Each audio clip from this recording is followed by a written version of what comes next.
Hello and welcome to the Property Management Show. I'm your host, Alex Osenenko. My day job is the CEO of 4.5, a marketing company that works exclusively with fee-based property management companies. I spent the last 7 years of my life helping property management companies become more successful by improving sales, marketing, and operational efficiency. On this show, we'll deconstruct success into its key components and invite subject matter experts to help you improve every facet of your business. Thank you for tuning in and enjoy the show.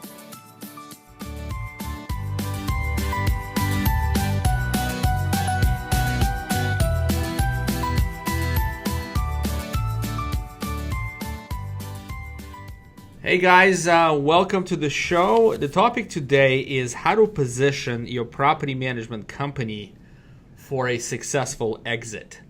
Yeah, that's a big one, and I have, I'd say, one of the brightest minds and most respected minds in the industry today.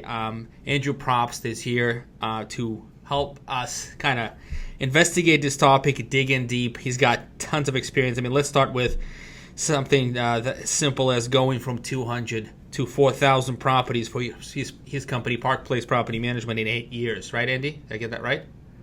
That's correct. That's very nice of you to say all that stuff, Alex. Well, it's the truth, right? You and I just spoke last night, and you said that within the last 12 months, you guys were able to add something around 1,000 properties organically.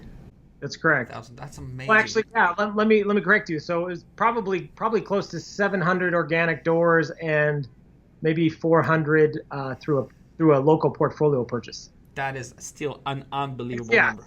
Last year was crazy, to say the least. Yeah, and just so let me continue. Kind of like there's other qualifications that I like to list. So again, our listeners get a little bit of a sense that have met you a little bit and know who you are. So, Andy is NARPM past president. That was a significant role. And NARPM organizes about 6,000 property management companies. And I saw NARPM almost taking a leap during your leadership.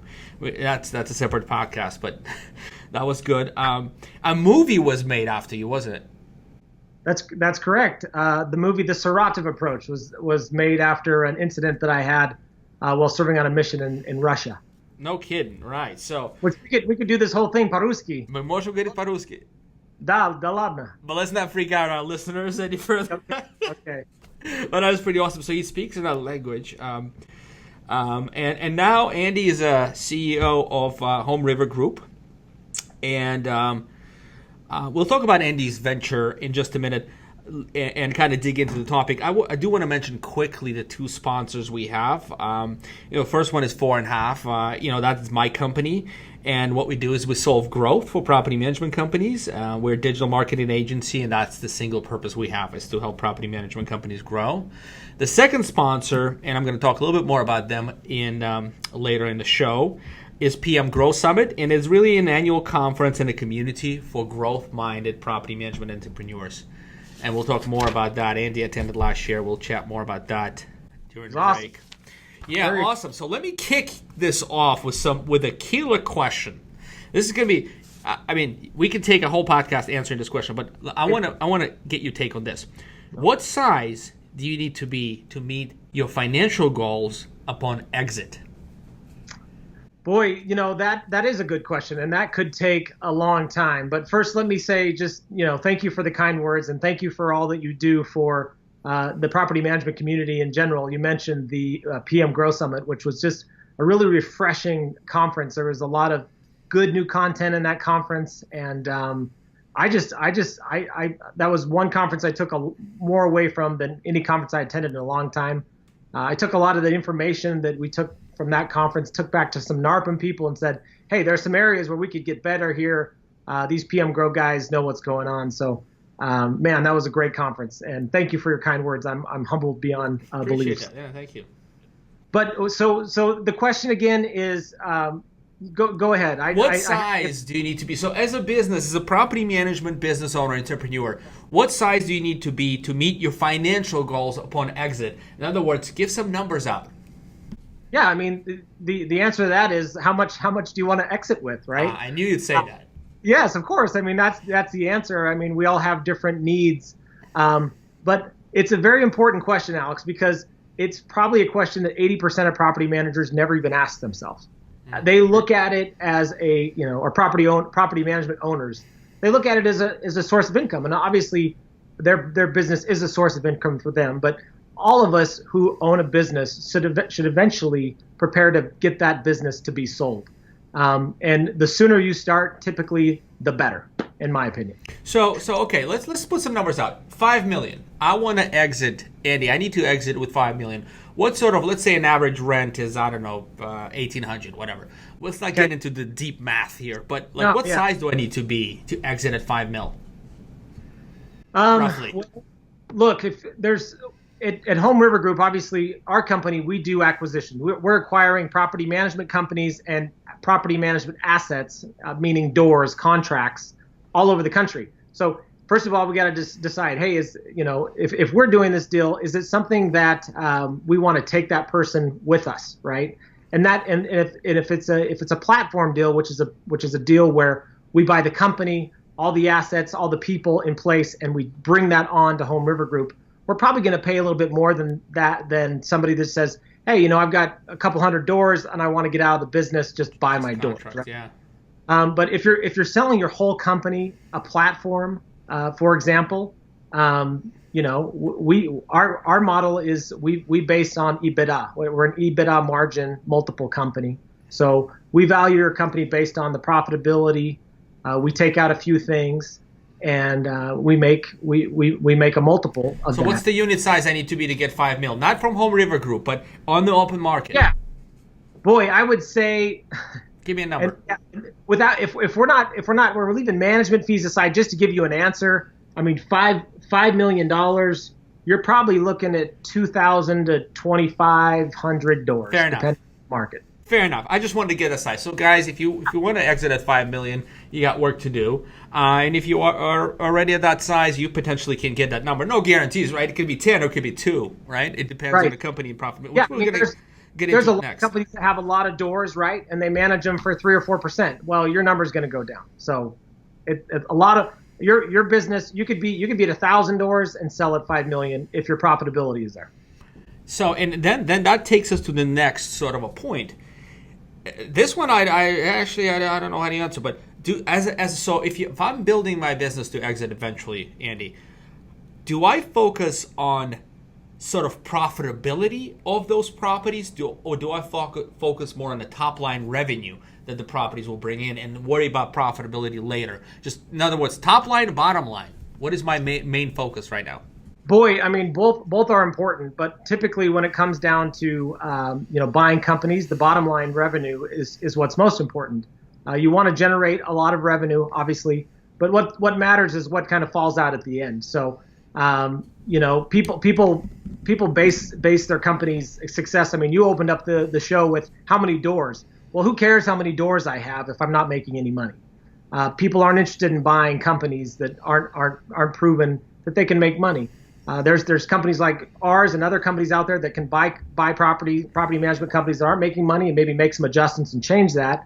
But to get your maximum value, you want to make sure that bottom line is where you want it to be. And then so bottom line meaning, like, let me just define this: is it profit or is it top line revenue? Is it fees? Bottom line. Profit. So when you said that HRG, HomeRiver Group, buys or evaluates based on EBITDA, which is what? Can you define that a little bit so we can understand? Earnings before taxes, depreciation, and amortization. Earnings before taxes.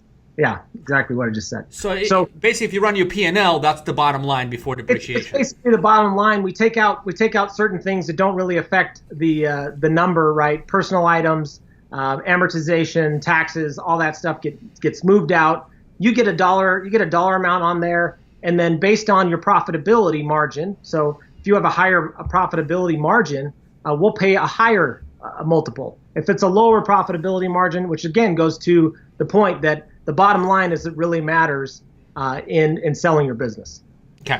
Okay. This one is again my curiosity. I'm sure the listeners would appreciate this.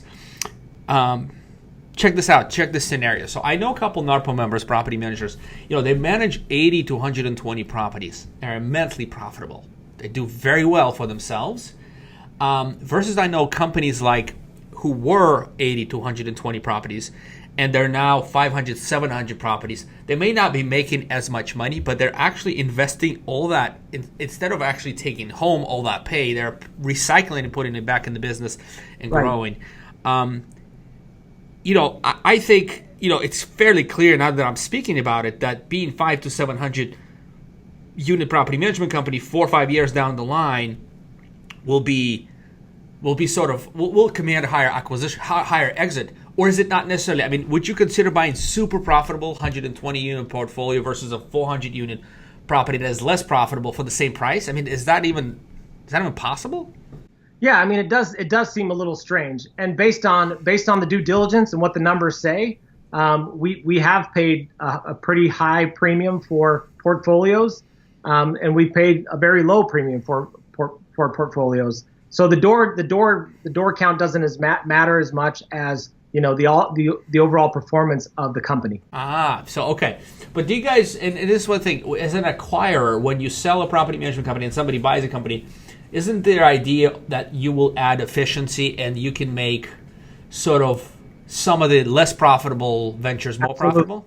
Yeah, and I touched on that a little bit earlier, is that if there is a portfolio or a platform company that wants to sell, they're having a hard time with the profitability of the company, and our companies, and I know other companies, buy on what's your past look like, but also what's the future look like.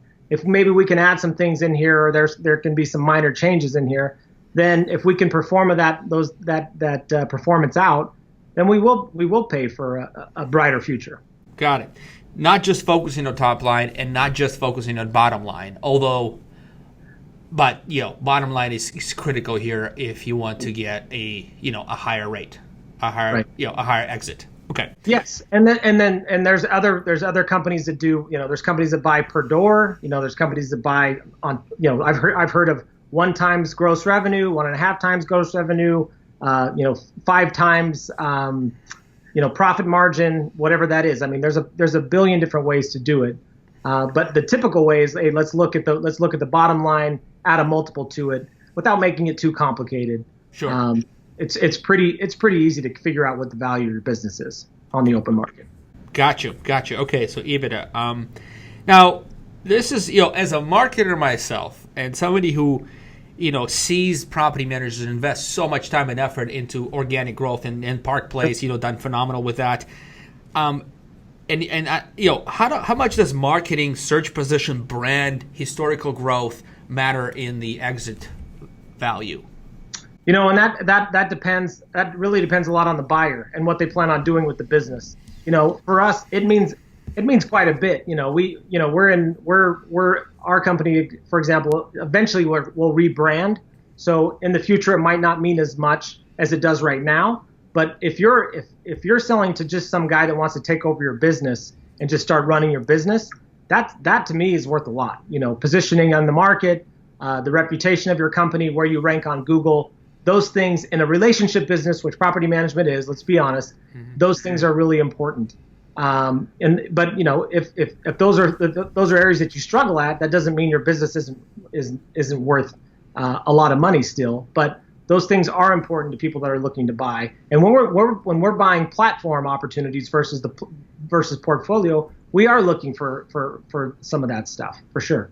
Gotcha. Okay, so it does matter, but you have to have the right buyer that sort of, instead of buying just a portfolio of properties and ingesting them in the existing brand that values the whole platform. They can sunset your brand later, but all the reputation and the Google search positioning and historic growth rate will sort of continue. Yeah, and typically buyers that are buying businesses, they want to buy businesses that are at least growing. They're going in the right direction, right? So if you don't have those things in place and you're not growing, buyers can see that, and that's going to cause your value to probably go down. Right, because the desperation a little bit rather than hey, I got to get rid of this thing. Yeah. There's the gators are coming in or whatever. So.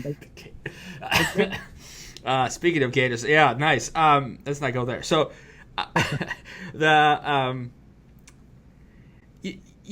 quality of the property. let's be honest here. And there's some companies out there. Let's not call names. They have a portfolio of, the sort of scrappy, right. B, C sort of properties. There's multifamily, some single family in there, versus somebody who has really paid attention and only gotten, top of the best properties. Right. There's a big difference in price for those, wouldn't? Absolutely, and that's why I feel like the dollar per door model is a little flawed, because that could be a huge game changer from buying a property management company in Memphis, Tennessee versus San Diego, California, right? Your dollars per door are going to be a lot higher in California than they are in Memphis, for example. Not that I love Memphis, their rents are a lot lower. Sure. And there's a lot more rough areas. So it's important to grow your business door-wise, but it's so important to maximize the value of each door through hard work, good, fair management fees and ancillary revenue on the owner side and on the tenant side. And if you're able to maximize those things, we talked about this last night, for example, Alex.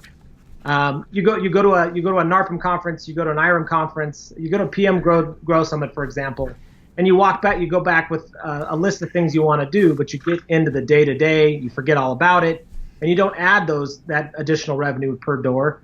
But then you want to exit at the highest amount you can get for your business. It just doesn't happen. So you have to implement things that's going to grow the value per door, and you'll get to where you want to be.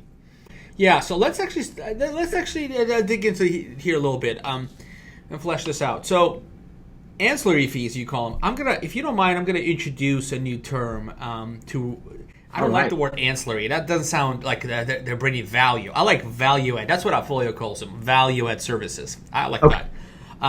So the value add services, because it seems to me you guys price based on EBITDA, meaning that you're actually taking those value add services and paying them appraising them at the value that they deserve, because they showed continuity and they showed opportunity and stuff like that. So somebody like Brad Larson, who's been on the show, Brad, right? Yeah, we're bald brothers. He's the better looking one, right? It doesn't say much about Brad. Yeah. So I think his number is something like 60% of his revenue comes from value add services. What do you see? Where do people usually fall into? I mean, he's called monster implementer on all these things, but nowhere close. I mean, man, if we find a company, if we're underwriting a company and they're 50% management fees versus quote unquote value add services, that's refreshing. What do you see as a sort of kind of a common ratio? Probably the flip side, 40-60 instead of 60-40. Still significant, but so a good manager. It also depends on if they're, for buying people that are in NARPM. I mean, at least those people are sharing ideas and getting new ideas. If you're buying somebody from somebody that doesn't belong to an association, I mean, to us, people that belong to associations and pride themselves in learning this business, there's a value to that, and so when they're able to learn those things and implement them into their business, it means real dollars at the exit, real dollars. Yeah, and a value add sounds to me, a lot of people. So for those of you who are listening and looking to exit within the next 12 months or so, you got to find the right buyer, because I hear people diminishing the value add, and some of the other people who buy, who actively seek to acquire property management companies, they say, hey, I'm going to only pay, what I see as a management fee times 18 right. or times 12. Yeah, and that's. Just so you're clear on the past. I mean, that is, believe it or not, that's how a lot of the acquisitions happened in the past, where people were getting out of the business. They pay them 12 times the management fee or 18 times the management fee, and then they would be paid over time. Well, with what we've seen recently in the business, that's starting to change with the different buyers that are out there right now. So that's where that comes from.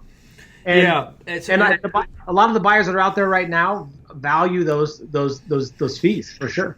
Yeah, it's an amazing business with a recurrent revenue and consistency that is hard to match. And absolutely, I'm glad to hear the platform, all that investment in marketing growth, implementing this value add services or ancillary fees. really is going to pay off for the right business owner when they're ready to exit. It's going to pay off big time. So that's good news. Yes. Excellent. So maybe we'll take a pause here, and I'll talk a little bit real quick about the PM Growth Summit. The conference is the first inaugural one happened in January of this year in Palm Beach, Florida. We're planning the next one in San Diego, January 2018. Don't have the dates yet. I was going to reveal the dates, but we're not locked with a hotel yet with the venue. So those are coming. We had unbelievable presentations by unbelievable speakers. They Ask You Answer by Marcus Sheridan, Science of Growing Rent Roll by Ben White. And Ben White, guys, in Australia, he is sort of Andy Propst of Australia, if I may. He is a really good guy, really smart, forward-looking person. He wrote 3 books, and so we were lucky to have him as a presenter. Building Business Development Team by Dennis Youssef. He's a BDM coach. He talked about two full 1 hour and a half sessions on how to build a BDM team.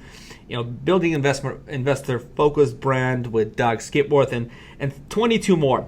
By the way, so if you want to see and check the quality of the content that you'll receive on your upcoming PM Growth Summit, go to pmgrowthsummit.com and request full access. It will cost you $299 to get access to all the professional videos, our notes, and the presentation slides. But people who've attended, Andy, by the way, get that for free. I'm sure you've already had access to that. I actually seen you log in. So, if you guys want to check it out, it's a one-time fee for you to get access to all of the 2017 content.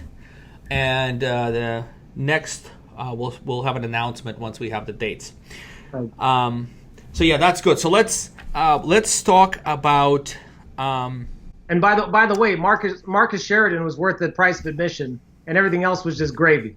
Isn't he? I know you know a lot about a lot, but this guy did open my eyes in a lot of ways when I initially found him, and just every time he's very interesting and speaks the truth. It seems like the best ideas are the most simple ones, and it's just like when he was talking about just people are going to go to your website and they're going to look for answers, and you know what they're looking for. So if you provide them without, having to make them look for them, they're going to do business with you. And he couldn't be more right. Just great stuff. Very cool. Yep, very cool. So let's come to another part of our show and talk about ancillary fees or value-add fees. I'm going to talk about ancillary businesses like maintenance companies. Let's say I have a lot of people struggle with that maintenance thing, but let's say you get it right. There's some technologies and software actually coming out. I had a Kurt here with PM Toolbelt. There's some tech coming out to help make maintenance into real business. But how do you, HRG, evaluate maintenance divisions? The same way. If it drives profit, increases EBITDA, we're paying for that business on a multiple. And there are companies out there that aren't interested in maintenance business, but we think it's important. Especially right now, Alex, where the housing market is so good, and a lot of areas in the country they're building homes so quick, you can't find maintenance guys to do work. Sure. I know property managers that have to wait a month to get a maintenance guy to do a turnover, and we have our own maintenance company. And the fact that we can turn units over in 3 or 4 days, 5 days max, that's a huge value add to our clients, which makes them continue to bring us more money. So we think maintenance goes hand in hand with property management, and so we value that, and we pay for it. Yeah, so that's another part where less people are willing to pay for or willing to make work into this acquisition and appraisal of the business. But just word of caution. Maintenance is. I've always said that you can fake it till you make it in property management, but you really can't do it in maintenance. And so unfortunately, I've seen more people lose their hat in maintenance than have made it. That's true. If you want to do something in maintenance, have a great strategic plan in place, put together a budget, hire the right people, don't be afraid to spend some money up front, and do it right.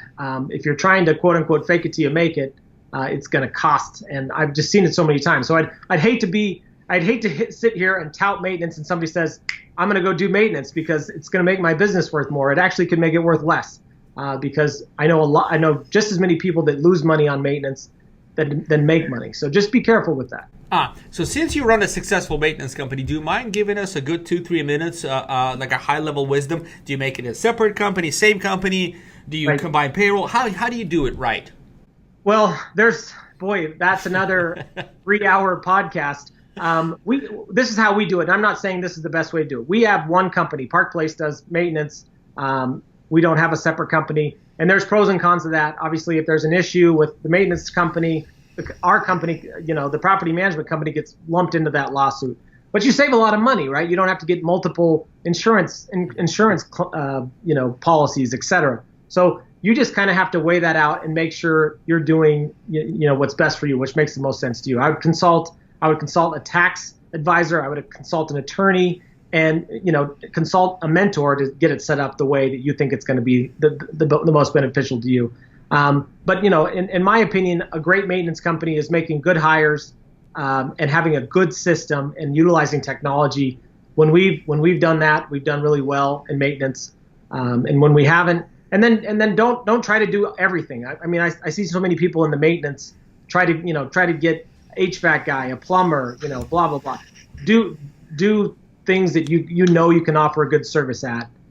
Vendor out the rest, and you'll be fine. I think that is a good one. That is a really good. So focus on the strength of your team right now, right? Right. And then expand as you see that begin to work. But do you bundle the P&L? So does your maintenance company have its own P&L, or is it rolled in? No, it's all one P&L at Park Place. We do separate them internally so we can see how each division's doing month to month. But at the end of the month, when we do a consolidation, MD&A, it's one P&L. But you track performance. Absolutely. We use real time flash reporting. We know what's going on in our maintenance division. Every 20 seconds our scoreboard updates. So having access to technology and information on how things are going is really important to keeping your people motivated to go out and do good maintenance. Because maintenance guys, you give them an hour to do an 8-hour, or give them an hour to do an 8-hour job, they'll get it done in an hour. If you give them 8 hours to do a 1-hour job, they'll take all 8 hours to get that job done. So you've got to have those systems in place to keep the quality in place. And that's where 4.5 comes in. We get very good feedback on our maintenance stuff through your reputation.com management, which is great. Falls on every maintenance request that happens, every move out, every move in. We're giving all that maintenance feedback, and it really helps us kind of drive quality and quantity. Really, really good. I appreciate that, Andrew. One last question on maintenance. We can move on, I promise you. But this is like a little bit of an interesting topic for a lot of people. So one last question.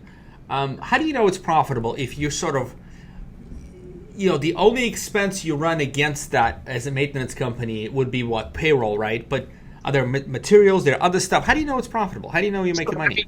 Yeah, we break out a percentage of our lease. We break out a percentage of our because obviously what we pay our insurance companies for maintenance guys to be out there doing maintenance work versus somebody that sits inside and types on a computer.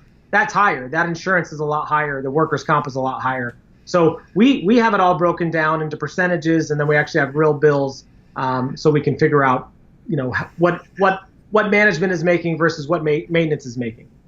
And we really focus on cost of goods. Cost of goods sold is a huge key indicator for our profitability. If you're buying goods and selling them at the same price, it's a bad business model. So you've got to get that right. Hey, question for myself. Do you put payroll in COGS or no? No. Yeah, okay. We put some payroll in COGS. Okay. In your business. Yeah. Mm-hmm. Yeah. But anyway, all right. So let's move on. Maintenance. Yeah, I have about 4 other questions on maintenance, but maybe you and I should have a sit down on that. I really want to kind of dig in, but I can't. We got to continue with the topic. Yeah, no, maintenance. It's a monster. We have 30 Park Place trucks just in one location running 30? All in Boise. Yeah, and it's crazy. You got 4,200 homes. that takes a lot of people to keep that going. But look, I mean, just one last observation. The impressions, you know how some marketers value things by impressions. I mean, you impress your brand upon hundreds of people with those vans. Oh yeah. Thousands. People call all the time and say you're driving too fast, or tools are falling out of the back of your truck, or all that fun stuff. yeah, but then you also get prospective clients. Absolutely. I was just kidding you. Yeah. I mean, people think, oh my gosh, they're all over the place. Well, we really only have 20 or 30 trucks. There's hundreds of thousands of trucks all over this valley, but people think we're all over the place. There's really not that many of them. Do you have your face on a truck? A face? Yeah. Do you have your face like a big screaming Andy? No. Okay. No, we don't. But the next one will for sure. All right. Next question. How do you evaluate real estate sales division? So let me just preface this. Okay. This is not just a question, but a smart property management company will have figured out maintenance. The next thing they're going to do is they're going to say, okay, we have all these investors. Let's help them buy properties.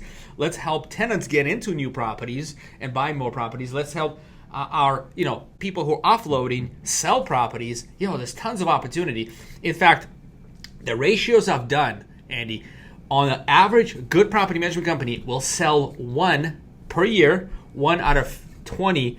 And that's the best ones. 1 out of 50 is the medium ones. So 1 out of 50. So for every 20 units you manage, for every 50 units you manage, depending on how good you are at marketing, you'll sell one property a year. Okay. So how do you value sort of that successful real estate division that actually works and has continuity in history? So yeah, the revenue driven by the brokerage would be obviously reflected in the bottom line of the P&L, and it would be paid a multiple if we were buying. Some other people aren't interested in having, real estate lumped in with their property management company. At HomeRiver Group, we think that's a huge value. You're right. I mean, acquisition, management, disposition are 3 huge revenue sources to a property management company if that's what that operator wants to do. We have not done real estate in Boise in the past, but we realize, just like you, now that we have the maintenance stuff done, we think that the next, honestly, especially with the sales market right now, the next big opportunity is brokerage. And so we just last month started a brokerage division at Park Place, or HomeRiver Group Idaho. That is so cool. So let me just run a quick math, if you don't mind. So let's call you 4,000 property. Well, not of everything, because you have a lot of multifamily. That is different. Would you say you have 2,000 single family or so? We have just over 1,000 single family doors. Just over 1,000. Okay, let's call it 1,000. So you have 1,000 properties, and you sell, for the first year to every 50th you get the sale. Sure. Right. And my math is. Do I need a calculator for that, Andy? Yes, I do. It is 20 sales. 20. That's not huge in the grand scheme of things, but hey, that's 20 sales times what, like $6,000 in commission. Right. That's $120K. Yeah. Well, you got to pay some of that to an agent. Not all that rolls to the bottom line. It depends if you have agents in-house or not. But, it could easily equal, if you got a 20 or 30% profit margin, $30,000 or $40,000. And if you're paying a 5 times multiple on $30,000 or $40,000, it makes your business, $150,000, $200,000 worth more. Sell the thing. Yes, that's if you mediocre.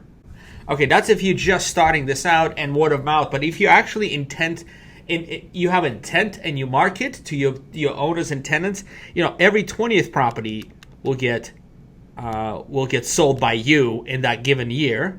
Right. Which means, it's 50 sales. Right. And that times $6,000, that's significant. That's double.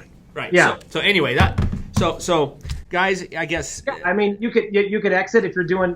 I mean, a small brokerage that does 30 to 50 doors a year, and makes $300,000. I mean, yeah, that's a lot of money. Yeah, especially in those higher, areas with higher values. I mean, here in Northern California, right? If you sell a home, it's like you can retire for a year. It's a ton. Right. It's ridiculous. Okay, so again, when you sell into the right seller as a platform, those things are valued. One last thing on real estate side, Andy, do you guys look at history? So if all of a sudden people had all these transactions this year, but haven't had as many last year. Do you kind of account for that, or? Yeah, I mean, there might be a small adjustment, but the previous 12 months and the forward 12 months are what we're looking at the closest. Gotcha. Okay, good. And that's just us. I mean, there's like as you know, there's companies out there trying to acquire. They don't want anything to do with maintenance. They don't want anything to do with brokerage. That's fine. That's their model, and they've got, some people can say no man can serve two masters. You got to focus on one and be the best at that. And there's a lot of truth to that. And it is nice. Property management is an entrepreneur's playground, if you ask me. There's so many different things you can go and directions you can go, but the secret is picking the right one at the right time. Yeah, focusing it, getting it right, getting it right. Almost perfect. And putting the systems behind it, putting the right talent in place, and then move on to the next opportunity. Right? Not a squirrel. You and I talked about the squirrel. Next. Nothing gets done. What skills, Andy? What skills for someone who has aspirations? Maybe sort of like you, somebody like me, somebody an entrepreneur. Somebody has aspirations to do good work and not just make money necessarily. Let's say they exit. Let's say it's $5 million, whatever that is. But they want to continue to contribute and be important and be part of something larger. What skills does a business owner need to possess in order to, say HRG, in order for you guys to actually value them and want to employ them and continue to sort of put them in the position of power and decision making? Yeah, and believe it or not, I mean, the people that have contacted me about exiting the business aren't people that you would think wanting to, they're not people at the twilight of their career and they just want to get out and do something else. They're people that have built a good business and they feel a little bit stuck, right? They're like, I'm not sure what to do with this thing. I know like I can grow it another 1,000 doors, but that's just 1,000 doors, and and it's just kind of an empty feeling.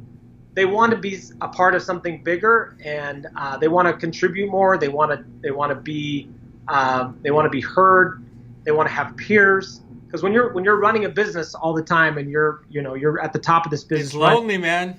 You feel a little lonely. It's lonely. Right? I know. And when I say a little lonely, I mean incredibly lonely, especially in property management. And so the people that are calling me are the ones that are super qualified to run a bigger business, to do bigger things, but they feel like they've been there, they've done that, and they want to do something more, and they want a different challenge at times. Although they want to continue to stay in this business because it's treated them really well. That's exactly what happened to me. That's my story, and 75% of the other people I talk to, same story. So those people are attractive not only to us but to other people because we have a new company. We've merged companies, we've purchased companies, we've partnered with companies. But as our company grows, we need that talent locally, nationally to help grow, to continue to help grow our business. Gotcha.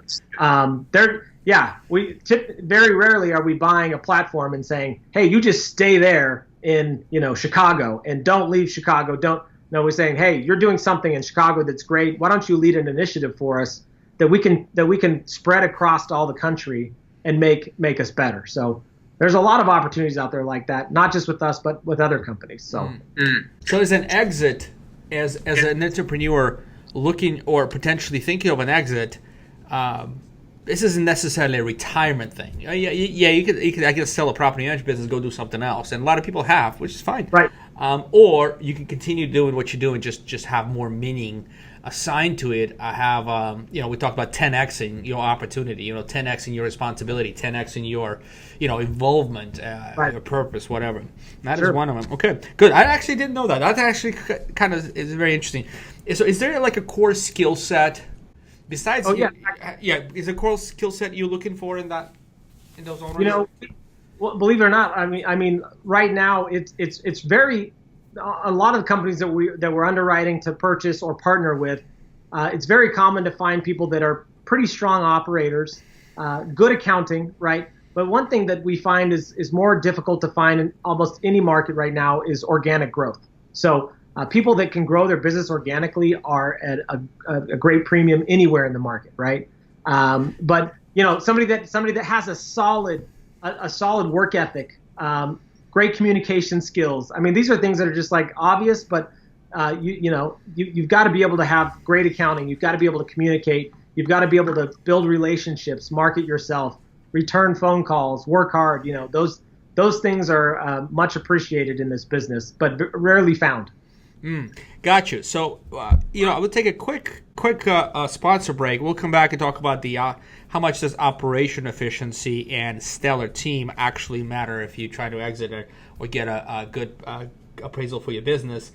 But and you mentioned like one of the bigger values is getting businesses who have established and proven organic growth. And as a founder and CEO of 4.5, that is sort of our dream, and our purpose is to build that sort of the desirability of the business, the trust factor of the business, because a lot of good business owners just don't know how to communicate that outward, right? It is implied, and they'll come to me and they're upset sometimes. They're like, Alex, but we're the best. Alex, we're the best. These guys are crap. These guys are shish, whatever. We're the best.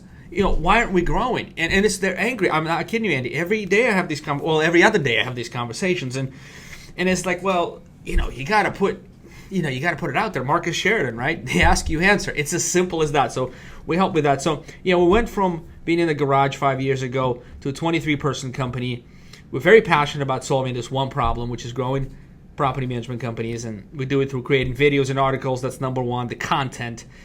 How do you become a trusted advisor? How do you actually let people know that you're the best? By not talking about it, that's for sure. Don't talk about you being the best. Talk about what you know and share your knowledge and your expertise. That's how, right? So we solve relationships. We solve reputation through automation. And Andy talked about getting feedback from every single touch point you have with the client, managing Google AdWords, Facebook, paid marketing, Yelp, PPC, Bing PPC, all that stuff. Setting up your sales process through CRM, email drip campaigns, Lead Simple, all the good stuff. Anyway, if you guys have any questions or you want to talk to 4.5, there's no cost. There's we have tons of resources. Go 4.5.com, check it out. All right, Andy, let's get back to it. And hey, a nice thing about a business like yours is when you do hit pay dirt on your marketing and your organic growth, right? You start growing, and the stuff is working, right? You have, if you don't have a company like yours helping with this kind of stuff, the message doesn't stay consistent because you back off the message. Because growing your business to me is really easy. It's managing the growth, which is the difficult part, right? So once the message starts working, people back off the message because there's all this property coming at them. They got to stop. What's nice about what you guys do is you keep the message consistent and flowing when it's working. Where if you're doing that, if you're trying to do what you guys do yourself, it just falls off once the properties start going in. And so there's this up and down cycle of doors coming in, management, doors coming in, management, which is not desired. Very good. I appreciate the feedback, Andy. So let's dig into how much does operational efficiency matter. So I don't want to spend too much time on this. You know why? Because we already covered it up front. Right. We talked about operational efficiency, and at least if you're looking to sell a business as a whole, as a platform, EBITDA is, income before taxes, depreciation is key. But do you give any premium, or do you recommend business owners start investing in some of the experimental technology to really see if they can optimize operations, or even VAs? Yeah, I mean, VAs. We've purchased companies that use VAs. We've seen profit margins there similar. Some are good, some are bad. We're huge on technology. So if there's a technology that drives more dollars to the bottom line, then that's something that people should be looking at and trying to implement so they can increase their bottom line and get a higher multiple for their business. So operational efficiencies are great for us because again we're trying to build a business and get best practices across all the country. And I don't know everything. Our partners don't know everything, but together we're pretty dangerous, right? And so when we continue to add other people to our platform that do stuff that's really good and use technology that's unique, that works, one thing that is nice about that is we can see the dollars and cents attached to the technology. Where if you go to a NARPM class, they say, man, you've got to switch to this particular platform and technology because you make so much money. Well, the nice thing about what we get to do is we get to actually see the dollars and cents flow in. So we can make very conscious, educated decisions on what technologies we implement versus which ones we don't. So, operational efficiencies are great, especially if they're driving more revenue to your bottom line. If your focus is to sell your business, If your focus is not to sell your business, your focus is to get a business that runs without you. Technology is great there too. I mean, it just depends on what you want to do. So you should do it anyway. And if you're listening to this podcast 30 minutes in, you're probably interested in exiting one day. So you're probably interested. It's 44 minutes in, Andy. But are you kidding me, man? Time flies. Yeah. Well, as I said, the most interesting people, we could sit on a flight to New Zealand and just not shut up for 13 hours and talk about stuff. And it's such a big topic, and there's so many paths we could go down, right? So, this is near and dear to me. I'm a big sort of proponent in team, a happy team, happy customers, happy shareholders, sure. That sort of mentality, and that's been impressed on me by lots of other really good companies I worked for. But how much does a really good team matter, Andy? Because a lot of times I hear, and let me just express the concern, what I hear is people who are looking to acquire, and I talk to hundreds of property managers, so I hear all these things and their feedback, and I don't share any personal information ever, never, but there's a sense that I get. People they're going to downsize the team. They really don't care about the team that much. They want to have one couple stars in there, and the rest doesn't really matter. I mean, what do you think about that? It's the most important part, in my opinion. Love it. Okay, let's talk about it. Because if you have a good team that cares about what they do, that's going to be reflected in the bottom line. There's no doubt about it. If you build a good team and a good system, that's going to be reflected in the bottom line. The companies that we've bought at low multiples that are struggling, it's because they don't have a good team and a good system. And we typically aren't interested in buying the team. The team stays behind, the properties come with us, and then we add a good team and a good system. So if you want max dollar, you've got to spend time on innovation, changing your business, making it better on a daily basis, and the most important part of your company is your people. And educating them, because there's companies that we've bought strictly for the bodies that are there, because we needed people there, and the doors were just a nice bonus. So cultivate your people, cultivate your business, and you'll get maxed up. It'll reflect itself in the bottom line, no doubt. Very good, very good. Okay, you have another 5 minutes in you? Yes, and I kind of, in preparation for this, was on a plane 2 nights ago. I put together kind of a list of where might be interested to go over as far as positioning your business. So we've underwritten many businesses in the last year, and there's a few things that I see on a regular basis that kind of trip up the process. And I don't know if that's something you want me to share with you. Sure, let's go through the list. Yeah, man, of course. I mean, I still want to answer all your questions, but that's fine. We don't have. I actually want to hear your list. What do you got there? So let's see. So believe it or not, there's been a number of businesses that we've looked at in the past few years, and if you talk to any banker that's writing SBA loans, there's always some struggles with accounting.